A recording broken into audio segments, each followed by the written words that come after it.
Baby, be in love with your fantasies. I can be a star, make us high so bright. Welcome to my dungeon, this is ecstasy. Let me play the fantasy. Okay, y'all, so we're about to jump into scientists' terrifying new discovery under Sahara Desert changes everything. You ready? I don't know what they're going to find, so I don't know if I'm ready. I'm going to be honest. Look, I don't know if I should have said that. Maybe I should have waited to say that information because ain't no telling what they about to find up underneath here, okay? Yeah, I mean, I'm open to discovery. Let's go. Okay, y'all. We learning new things, y'all. Here we go. This is the map of Africa. If you look to the south, you'll see lush vegetation with lots of greenery. However, when you go north, things are different. Covering multiple countries, it is the most gigantic desert globally, with miles and miles of dune formation. Wow. Altogether, the Sahara Desert covers 9 million square kilometers, meaning it will swallow Spain 18 times. Dang. However, did you know that this vast stretch of sterile sand, covering a third of the African continent, was covered in lush vegetation thousands of years ago? What happened to the Sahara and what is happening to it right now? Yeah. In this video, we will look at the terrifying discoveries scientists have made. I didn't know that. Did you know that? No. That's interesting. That it was covered in just Wow. lush vegetation. Yeah. That it was more greener than what. Okay. Yeah, I didn't know I that. need to know what happened, though. I need to know. Under the Sahara Desert. The Atlantic Ocean borders the Sahara on the west, the Red Sea on the east, the Mediterranean Sea on the north, and the Sahel Savanna on the south. The enormous desert spans 11 countries: Algeria, Chad, Egypt, Libya, Mali, Mauritania, Morocco, Niger, Western Sahara, Sudan, and Tunisia.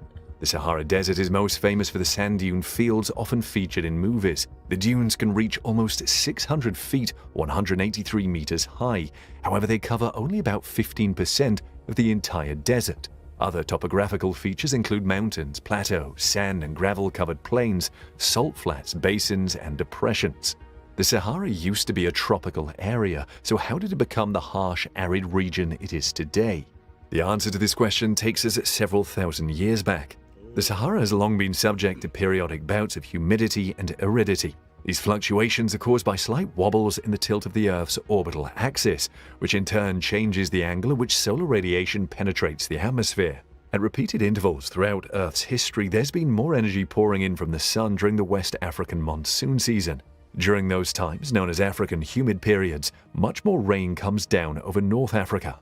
With more rain, the region gets more greenery and rivers and lakes. But between 8,000 and 4,500 years ago, something strange happened. The transition from humid to dry occurred far more rapidly in some areas than could be explained by the orbital precession alone, resulting in the Sahara Desert as we know it today. In his study, archaeologist David Wright tells us what happened next. As he poured through the archaeological and environmental data obtained chiefly from sediment cores and pollen records, all dated to the same period, he noticed what seemed like a pattern. Where the archaeological record showed the presence of pastoralists, that is, humans with their domesticated animals, there was a corresponding change in the types and variety of plants. It was as if every time humans and their goats and cattle hopscotched across the grasslands, they had turned everything to scrub and desert in their wake. This led Wright to conclude that by overgrazing the grasses, they were reducing the amount of atmospheric moisture. You know, plants give off moisture which produces clouds and enhanced albedo. He says this may have triggered the end of the humid period more abruptly than can be explained by the orbital changes. These nomadic humans also may have used fire as a land management tool, which would have exacerbated the speed at which the desert took hold. Now, when you think of the Sahara Desert, do you imagine whales frolicking on the rolling sand dunes? While that is highly unlikely to happen since whales can't survive outside water, there is evidence that the ancestors of the modern whale once swam around right in the hot African desert. Rewind to 1902 when a team of geologists guided their camels into a valley in Egypt's western desert. Centuries of strong wind had sculpted sandstone rocks into strange shapes, and at night the moonlight was so bright, making the sand glow like gold. A nearby hill was known as the Mountain of Hell because of the infernal summer heat, but in this arid valley lay the bones of whales. Some of the skeletons were 50 feet long, with vertebrae as thick as campfire logs. They dated back 37 million years to an era when a shallow, tropical sea covered this area and all of northern Egypt. And although the geologists didn't realize it at the time, the prehistoric specimens in the sand would offer clues to one of evolution's most nagging questions: how whales became whales. One clue found from these long-dead whales was the presence of feet. Scientists had long suspected that whales were terrestrial mammals that had eased into the ocean over millions of years, gradually losing their 4 legs. Proof of this. Did he say terrestrial? What did he say? I think he did say terrestrial. Animals? Terrestrial animals. Yeah, but that's not. He just saying maybe he's ancient. Ancient. Maybe he's saying in regards to like them evolving through evolution because Yeah. they had legs too. Yeah. Are they sure they had legs though? I never heard whales having legs, man. Oh, but you know what?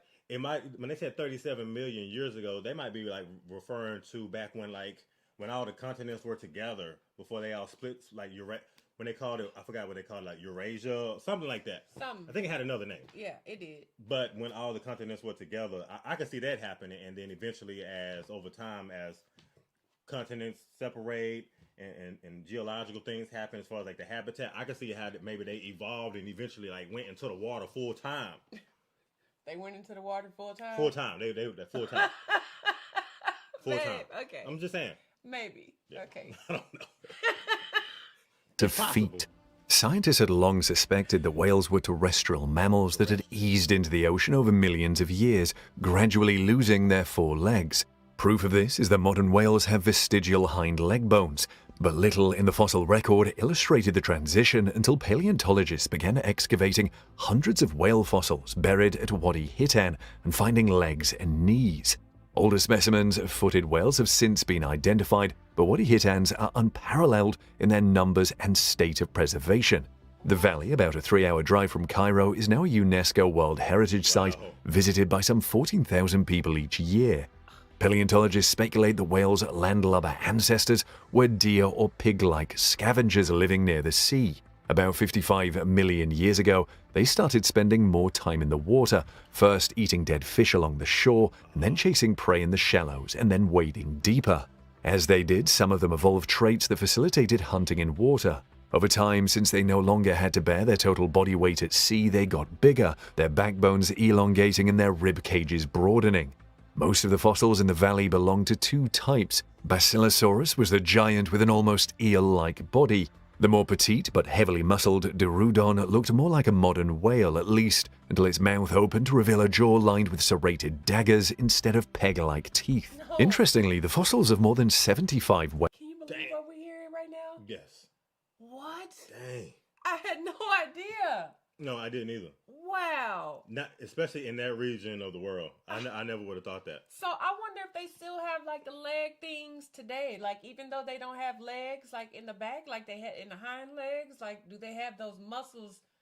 I think that's what they were referring to. Yeah, that's what I'm saying. That Like they still have something that would resemble a hind legs or muscles that could have been. Like where they would have been. Like okay. But they evolved over time, so obviously you don't see it, but Right. as far as the muscles, yeah. Right. But I'm saying like if you were to like look into like a whale at like today, whatever kind of whale we might be referring to here, how it how it changed over time. Yeah. Would you find those muscles on the whale? Like would they not be there or would they be there? I think that's what they were indicating. That they would be there. Even though they don't have the feet and the knees and stuff. They have feet and knees. They said that they did, but when you think about it, as far as like amphibians, something that spends half its time on land, half its time in the water. Yeah. I can see that. And then over time, them being in the water full time. I mean, that's just part of evolution. But I guess, I guess my question is like over time, like the time of evolution, like how does an animal lose something that it had completely? How do you go from like having arms to not having arms? You're answering your own question. No. Yes, you are. How? Evolution. But how? Like what makes that happen? I would say like climate change in the habitat, just like they were saying, like let's say like the Sahara Desert. Let's say the Sahara Desert at one point in time was just water. Yeah. Over time, as the Sahara Desert, as the water levels lower, they got to go find water. So they started moving and and migrating towards water, and then navigating towards where the sea is. And but so, that doesn't tell me how they lost their arms and their legs all the way. Like, I believe that part. But that's part of it. That's just like when you put something in a different climate, it has to adapt. And over time, it just eventually it loses certain things so it can adapt. So it lost its legs so it could swim full time, so that it could thrive, so that it could survive. You might be right, babe. You know, I mean, that's the only way, right? That's the only way. Unless it was like mating with something that didn't have legs and arms, and then maybe they had a baby, and then it came out and it didn't have any, and then then that one made with another one that didn't have any arms and legs, and then you have one that doesn't have any at all. So basically, they were saying they were like amphibians to a degree, right? I guess amphibians are that. That's the only thing I can think of. I mean, that's the only way that could happen over time, right? Yeah. Okay. Yeah. I'm not a scientist now, Asia, but I got a pretty good hypothesis in regards to how they kind of evolved. Okay. I would just be curious to know what their babies look like right. over the evolution of time. That's all. Yeah. Daggers instead of peg-like teeth. Interestingly, the fossils of more than 75 whales have been found in the middle of the Atacama Desert in Chile. How they ended up there has been a subject of debate among scientists. Now, you've heard about the lost city of Atlantis. You'll be shocked by how this famed city is connected to the next discovery in the Sahara Desert.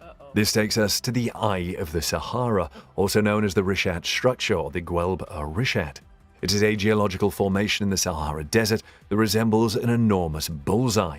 The formation stretches across a 40-kilometer wide region of the desert in Mauritania. For centuries, only a few local nomadic tribes knew about the formation. It was first photographed in the 1960s by the Gemini astronauts, who used it as a landmark to track the progress of their landing sequences. Later, the Landsat satellite took additional images and provided information about the formation's size, height, and extent. Wow. Geologists initially believed that the Eye of the Sahara was an impact crater created when an object from space slammed into the surface. However, lengthy studies of the rocks inside the structure show that its origins are entirely Earth-based, prompting geologists to look for further explanations.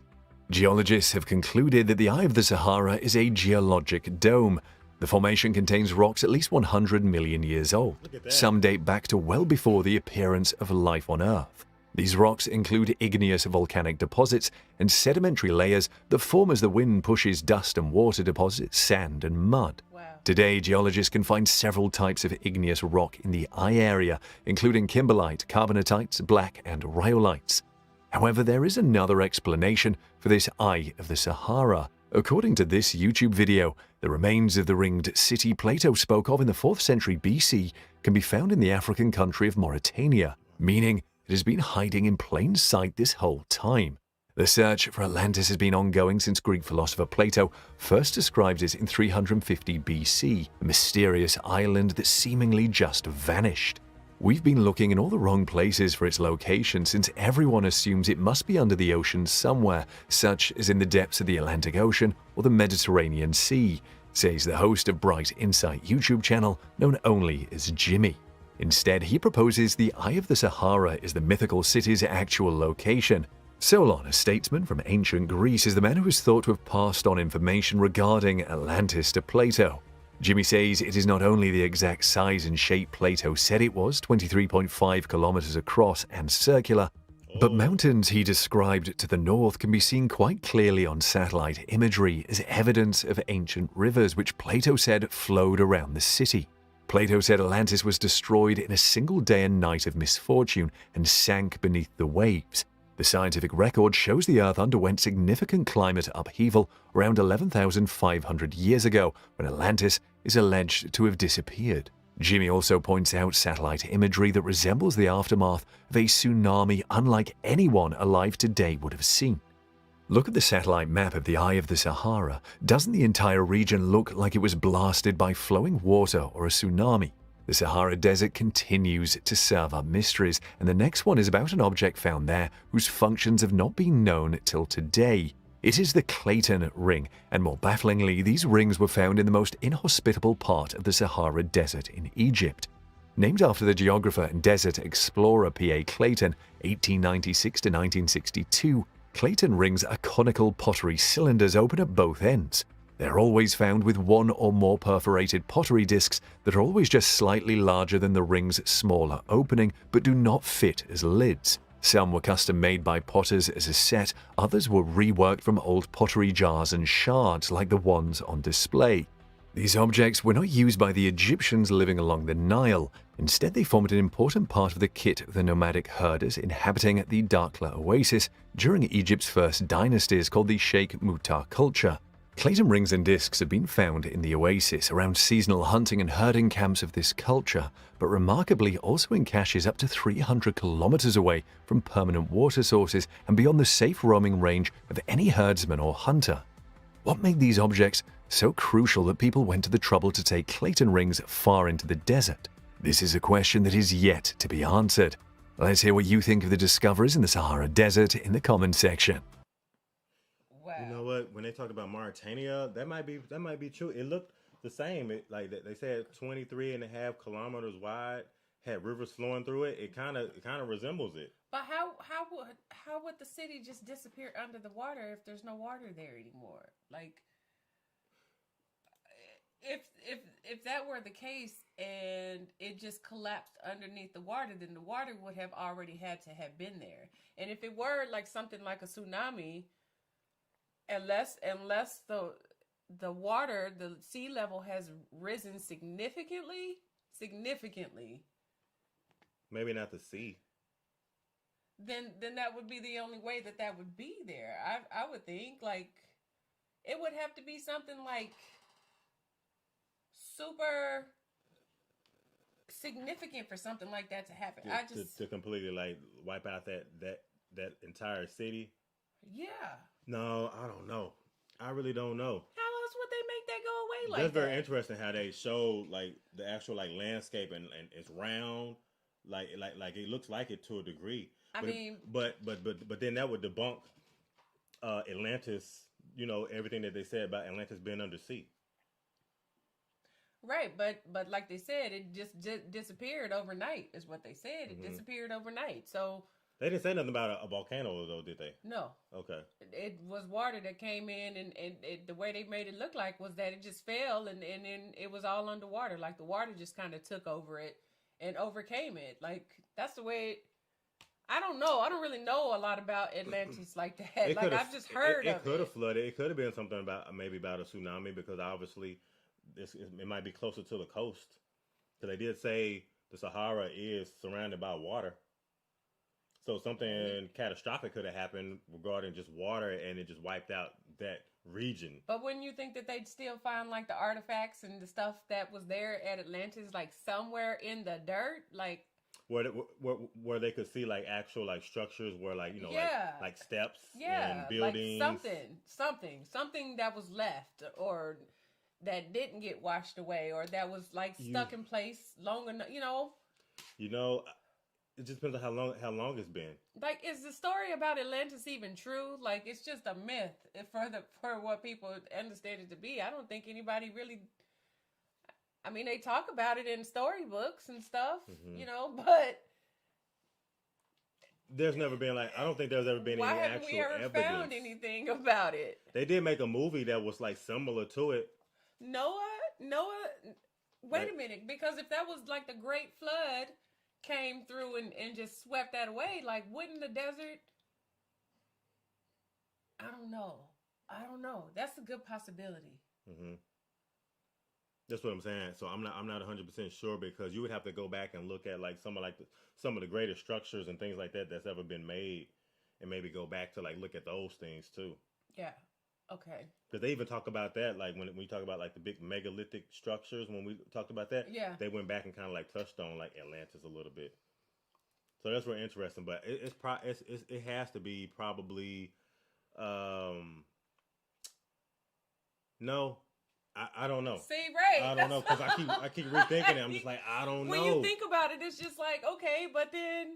But there's other like civilizations. The only thing that I can think of is that there had to have been some type of like super crazy flood, like and I just saw somebody say meteor hits the planet, so there's water everywhere. Like, that would make sense, like something like that. But then what about everything else that was structurally built somewhere? Like, you don't hear about the mythical stories of those things. Because water can pretty much destroy everything, right? Over time. Right. I agree. I would agree with that. So I would say space aliens, and that just goes back to what Graham Hancock was saying about a catastrophic event happening somewhere in time and wiping out a civilization. See, that's going back to what he was speaking about too. Like that time frame. That time period, yeah. Great delusion, that is biblical. So basically, like the Great Flood almost. The Great Deluge. When Noah's Ark situation happened, like the same. Oh, y'all, and I found a story about that they supposedly had found where Noah's Ark actually like landed or ended. Like on the side of a mountain. Oh, there was a video there for that. Yeah, I saw that video, y'all. I'm not gonna lie, I halfway kind of watched it just because when I saw the title of it, I was like, no way. Yeah. No way. But it sounded like it was the exact size, the width, the length, and all that stuff about Noah's Ark. Mm-hmm. Anyway, okay. They would have to show me because I just wouldn't. I wouldn't go for that. You have to watch the video. Yeah. You have to watch the video because I don't know. You got to convince me. It's convincing. Okay. I'll watch it and see. It's convincing. But for something that long ago to still be around today, I'm just like, But there was other civilizations that's been wiped out that they've been able to like see and kind of track, because there was I forgot the actual place, but there was another civilization that got wiped out by like volcanoes and volcanic ash and got buried under like volcano ash and lava, and they was able to like to extract that. And be able to find it and still be able to see it. Yeah. So I'm just wondering why it's so hard for them to actually find something about Atlantis. That's what I'm saying. But if it's that's a great mystery, because they want to try to say that it's underwater when you think about like the oceans and the seas, it's only like 10% of the actual ocean floor has been discovered or you've been able to see it. So for them to say that it's at the ocean floor, like where? Like you'll be looking for millions of years, right? That's before you even get there. That's why I'm just like, well, of course, that's why they haven't found it, because there wouldn't be a way for them to find it, you know? Yeah, Pompeii. That's what it is. Yeah. My bad. Okay. I just couldn't think of the name. Yeah. 12,000 years ago. And like the round circle that they talking about, like the circle. Whatever it was, It was a circle, but yeah, of Earth grabbers. Not the Earth grabbers, okay? Yeah. But that, okay. But y'all see, like, kind of where your mind starts going with that kind of stuff. Like when you see videos like this, and I'm just like, okay, but then, so now what? Like, so how did all the dirt get there then? If that's the case, were they swimming around with the dirt in the Sahara Desert like it was? Did they grow feet or the feet and everything just disappeared? Over time, like the evolution, like I said, like they were mating with babies, like little animals that didn't have feet and legs and knees and hands and stuff like that. Yeah. And over time, but how would they have been able to do that? That's what I'm saying. That's just like humans, Homo sapiens, how we've evolved over a long period of time, millions of years. Well, I've said that to you before, but then you start going back to the Bible and all that kind of stuff, and that God invented people. But then when you talk to people who like are into like the science and stuff like that, they don't, you know what I mean? Yeah, the stories are different. They talk about the Homo sapiens. Yeah. Y'all see, that's why I started getting all. But right now we're just talking about like science particularly. Right, but see, in this particular case, you talk about Homo sapiens, but yeah, that's the thing though. That's just like, did they come from like? It's just evolution. Monkeys over time, like, or did God put us here? Like, which one is it? Yeah. You know? That's gonna always be the conversation, though. That'll always be the conversation. But when they showed the how it all changed over time, it was like they really did change over time. So I don't know. Yeah. You know?